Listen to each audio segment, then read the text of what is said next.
ஊடகவியலாளர்களின் பணிகளுக்கு இடையூறு செய்ய வேண்டாம் என ஊடக அமைச்சர் கயந்த கருணாதிலக்க கோரிக்கை விடுத்துள்ளார். அரசாங்க தகவல் திணைக்களத்தினால் ஊடகவியலாளர்களுக்கு அடையாள அட்டை வழங்கப்பட்டுள்ளது. தங்களது கடமைகளை சுயாதீனமான முறையில் சுதந்திரமாக மேற்கொள்ள இந்த அடையாள அட்டை வழங்கப்பட்டுள்ளது.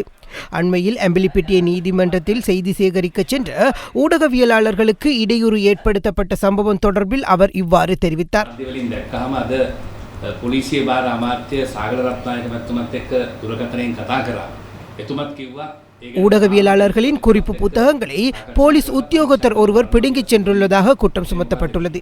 இந்த சம்பவம் குறித்து விசாரணை நடத்துமாறு அமைச்சர் சாகல ரத்நாயக்கவிடம் கோரிக்கை விடுத்துள்ளார். இந்த விடயம் குறித்து போலீஸ் மாதிபருடன் பேசி உரிய முறையில் விசாரணைகளை நடத்த அமைச்சர் சாகல ரத்நாயக்க உறுதியளித்துள்ளார். இவ்வாறான சம்பவங்களுக்கு இனியும் இடமளிக்க முடியாது. எம்பிலிப்பிட்டி சம்பவம் தொடர்பில் விசாரணைகள் நடத்தப்பட்டதன் பின்னர் குற்ற செயல்களில் ஈடுபட்டவர்களுக்கு எதிரான கடுமையான நடவடிக்கைகள் எடுக்கப்படும் என ஊடக அமைச்சர் கயந்த கருணாதிலக்க தெரிவித்தார். அமைச்சரவை தீர்மானங்களை அறிவிக்கும் செய்தியாளர் சந்திப்பில் நேற்று பங்கேற்ற போதே அமைச்சர் கருணாதிலக்க இதனை தெரிவித்தார்.